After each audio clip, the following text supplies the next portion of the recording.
Hi there, this is Andrew Brody with Yokogawa, and today I'd like to talk to you about Infowell. Infowell is an application portfolio that can run on top of the STARDOM series of controllers. Infowell gives you the capability of doing custom web pages, data logging, sequence of event logging, message logging, email, and today I'm going to focus on the data logging aspect of it. So Infowell is an option, and on the FCN and FCJ units, it's a license that can be purchased and installed on the system cards. For the FCN RTU, you need to purchase a model of the FCN RTU that already has Infowell baked into its firmware. So FCN RTU must be ordered with it, but the FCN and FCJ can be added later. The only thing that I'll mention here is that with the FCN, Infowell relies on Java to implement much of its capabilities, and because of that, Java is incompatible with redundant CPU capability of the FCN. So what else do you need on top of the license or the option on the FCN RTU? You need the NT205AJ, and essentially that's the application portfolio DVD. And this is kind of what it looks like. Once you get the DVD, you're going to want to run the setup. Once you run the setup, you're going to get a page that kind of looks something like this. And you're going to want to go ahead and hit all your installs here under Infowell. So install, install, install. And then you're going to want to go ahead and read the logging document. This is going to be your best friend when it comes to setting up data logging on the STARDOM unit. And this is the document right here, Infowell Logging Portfolio Instruction Manual. So it's IM34P02P53-01E. This covers everything you're going to need to know. I just kind of read it from top to bottom. It covers stuff like opening up your firewall to allow some of the applications to pass data back and forth.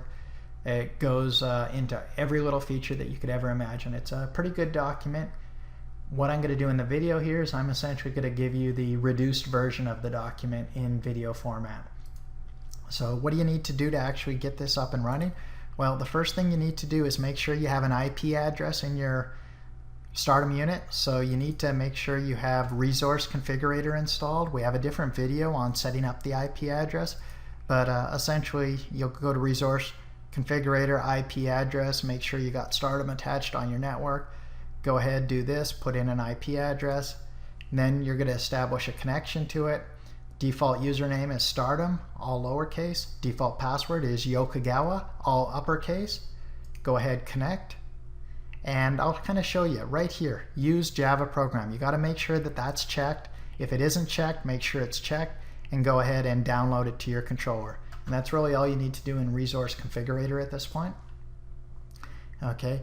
The next thing you're going to need to do is you're going to make sure that you install the actual application portfolio onto the RTU or the FCJ or FCN.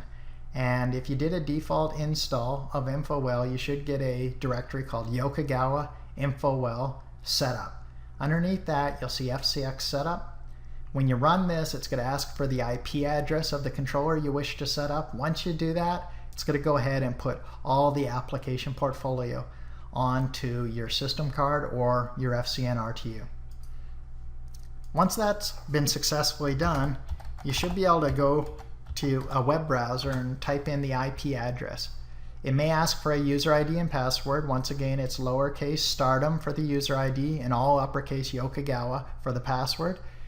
You should see this APPF folder. If you get that, then the install went properly. You're going to see a couple directories under there. The key ones are DLG and Infowell. If I pick Infowell Info, this is going to be how much memory you have available on your unit, as well as if you already had data logging like I have set up, it's going to show how much has been allocated to it. But here's kind of how much memory up here you've got free for doing stuff like data logging. All right, so let's go back. Next place you're going to want to go is DLG, and I got two directories that are of interest to you. One is config, the other is HMI. Config is for setting up your data logging. HMI is for essentially viewing your data files as well as controlling the data logging. So let's go to config here and kind of take a look at the system here. So first place I'm going to do is I'm going to do a check, start, and if I have any data logging set up, it's going to kind of tell me how many different sets I've got, how many variables I'm looking at, what their data rates are. And the first thing I see here is I've got a couple set up, and that I've got some set up for a new data file every hour, and it looks like it's logging the data every minute. And that's our considered low speed data logging. For high speed data logging, looks like I've got a couple variables set up every hour, once a second. So I'm going to go ahead and close that out. Let's take a look at some of the things that might be useful here. So log setting, I do a read on this. I might have to read a couple times, it just depends. Basically, if I'm doing high-speed data logging, this may not be as responsive, but it kind of sees that I have 87 megs available for data logging, and I can kind of set how much space I want to reserve for the actual data logging. So I set 45 here, and then this is kind of just showing me some statistics on my actual data logging. So once I've kind of done that, I can hit apply. And then if I want to set up my message file limit, I can go anywhere from 0.1 to 2 megabytes for my message file. Apply, OK. If I want to set up email, I can go ahead and set up email here. I can do groups, lists. Here's where I can add in accounts. Different types of authentication, or POP3 before SMTP authentication. That'll open up stuff like user IDs and passwords, okay? So if you want to set up email, that's what you can do to go ahead and get data logs emailed to you.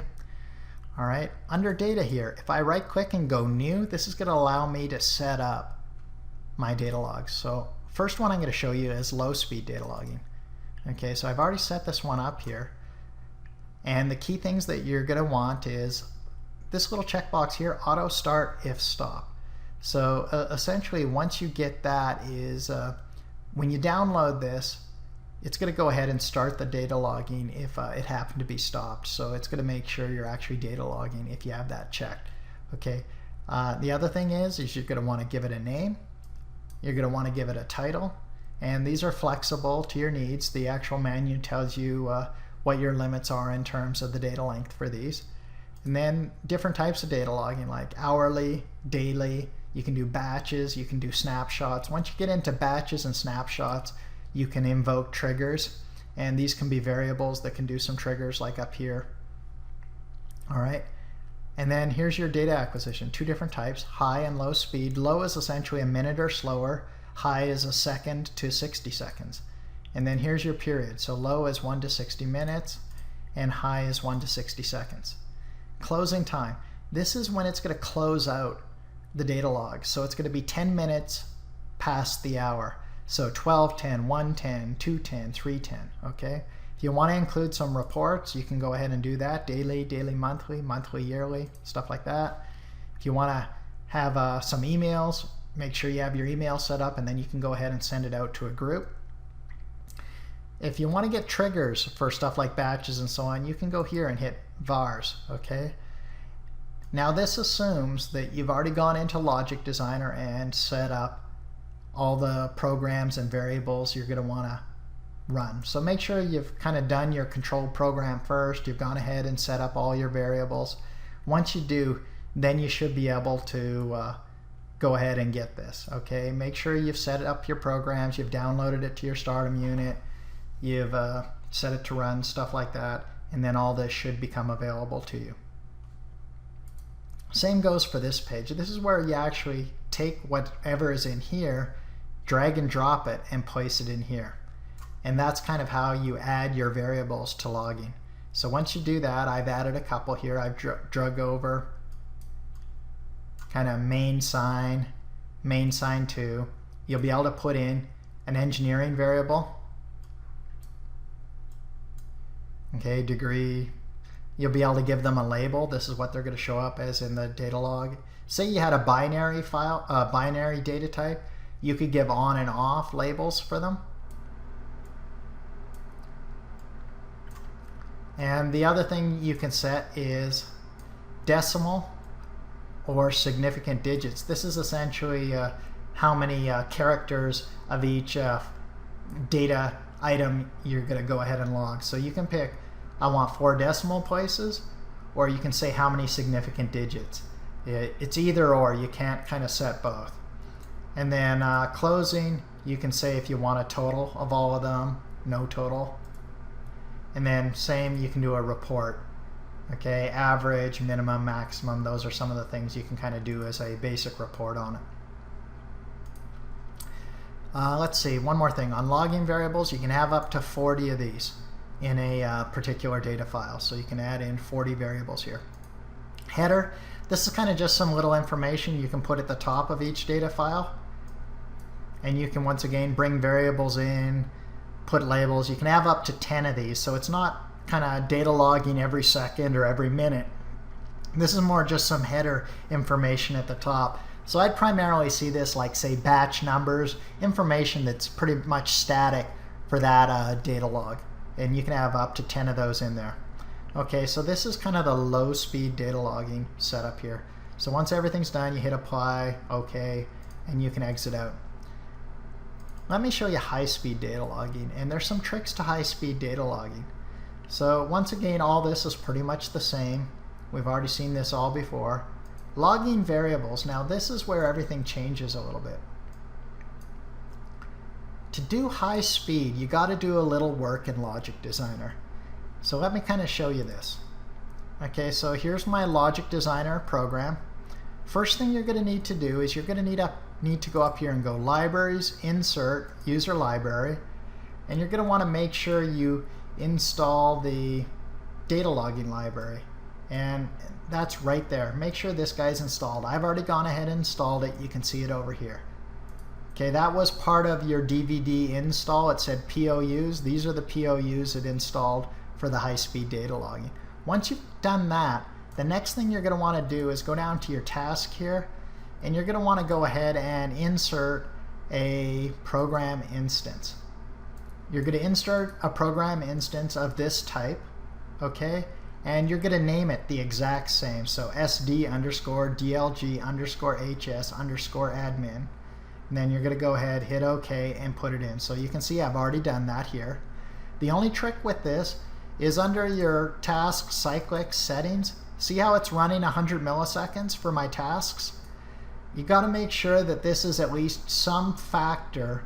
It's got to be evenly divisible into whatever rate you're data logging. So in this case, I'm scanning 100 milliseconds, which is fine, because this is kind of like my trigger for should I data log or not. And you want it to be as fast or faster than whatever you're trying to do a data log at. So in this case, we're doing high-speed data logging at 1 second. So the next thing you need to do is you're going to need to go to one of your programs, and you're going to need to insert some function blocks for the high-speed data logging. And the library that you're going to want is right here, SDDLG PF. Okay, and you can see I've got kind of these high-speed data repositories for each different type. So here's my high-speed data logging, here's my sequence of events. So literally drag and drop over here. In this case, I dragged and dropped the real one over. Okay? And then the only other thing that you really is mandatory is you've got to attach a variable of the same type. So since this is a real, I attach sign, which is a real variable. Since this is a real here, I attached counter, which is also a real variable.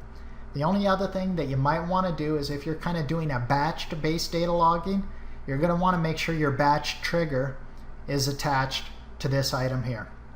Once all that's done, you're going to want to do a make. You're going to want to go ahead and do a download your changes to make sure all that's there.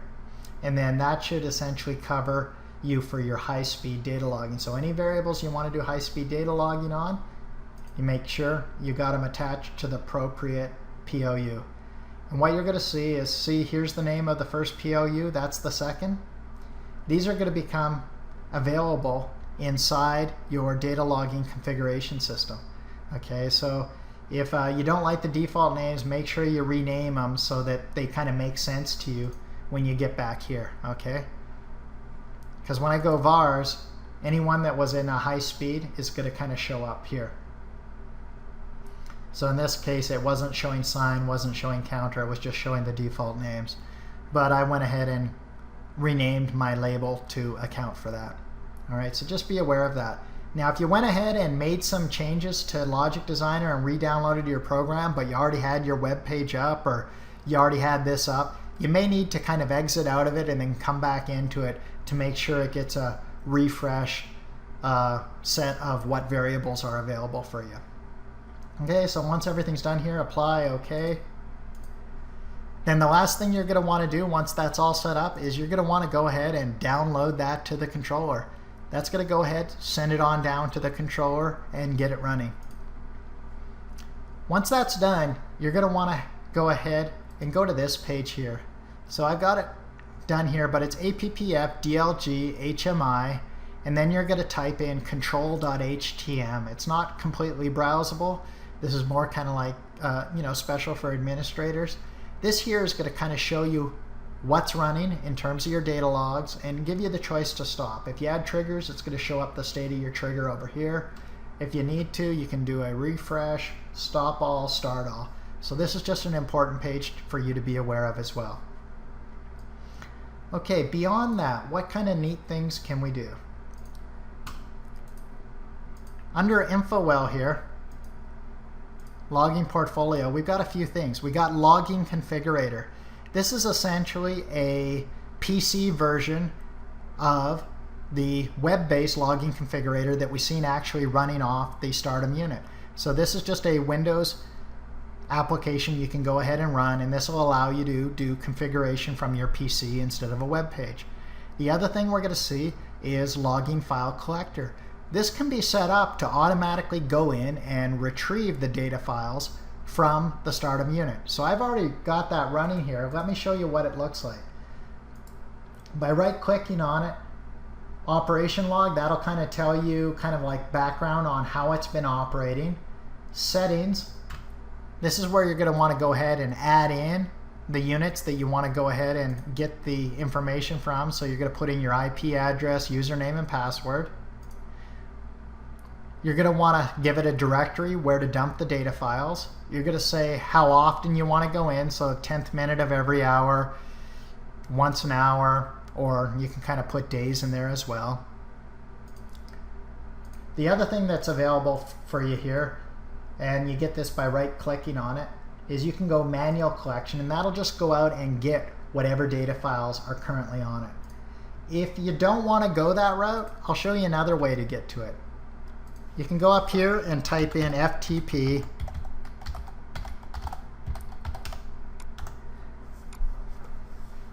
and this will take you right out to the unit. It may ask you for a user ID and password. Once again, user ID lowercase STARDOM, and then password is uppercase Yokogawa. You can go to users, you can go APPF, you can go DLG, you can go data, and this is where all the data logs are stored. So here's my low speed data log files, so I can go ahead, grab those. I can literally kind of drag and drop those to my desktop if I want. If I want to do some house cleaning, I can go in here and delete those files. Same thing, here's my high speed data files, they're right here. I can drag and drop them, I can delete them. So this is kind of just a nice housekeeping way that you can work with STARDOM. Okay, beyond that, FCN Infowell right here, Logging Portfolio, Logging Viewer. You can go ahead and activate this. And the only thing it really needs set up is data folder. Select data folder. Remember how we set up the logging file collector, or just a general place where we're going to put our data files? So if we have the logging file collector, the data folder it's looking for is this guy here, wherever I told the logging file collector to drop its data. Okay? And you can have multiple STARDOM units underneath it. Once this guy is set to that kind of data log folder, it's going to go under there and look at all the IP addresses, all the different STARDOM units, and it's going to allow you to kind of be able to browse into it. And you can kind of see, here's all my different data files. I can go ahead, look at them in table format, I can look at them in trend format, I can turn various different ones on, off. Okay, I can change colors, like background, like that. Okay. I can go to my high-speed data logging. There we go. You can kind of see that nice sine wave because it's collecting at a lot higher speed. Okay, so that's your trend window there. Okay, so that pretty much covers you for data logging, both high speed and low speed, on the Infowell system. So this is Andrew Brody with Yokogawa, and thanks for listening. Have a great day.